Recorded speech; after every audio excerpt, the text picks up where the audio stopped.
ಆನೆಗಳಿಗೆ ಬಿದಿರು, ಕಬ್ಬು, ಹಸಿರು ಸೊಪ್ಪು, ತೇಗದ ಮರದ ತೊಗಟೆ, ಬೆಂಡಿ ಮರದ ತೊಗಟೆ ಅಂದರೆ ತುಂಬ ಇಷ್ಟ.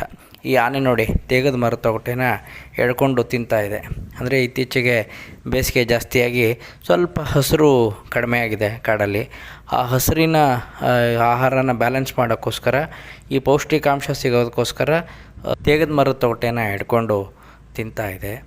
ಒಂದೊಂದು ಸತಿ ಈ ಪೌಷ್ಟಿಕಾಂಶ ಪಡೆಯೋಕ್ಕೋಸ್ಕರ ತೇಗದ ಮರದ ತೊಗಟೆ ಹಿಡ್ಕೊಂಡು ತಿಂದರೆ, ಒಂದೊಂದು ಸತಿ ಹೊಟ್ಟೆನಲ್ಲಿ ಏನಾರ ಸಮಸ್ಯೆ ಇದ್ದರೆ ಅದನ್ನು ಪರಿಹಾರ ಮಾಡ್ಕೊಳ್ಳೋಕ್ಕೋಸ್ಕರ ಈ ತೇಗದ ಮರದ ತೊಗಟೆನ ಎಡ್ಕೊಂಡು ತಿಂತವೆ ಅಂತ ಹೇಳ್ತಾರೆ.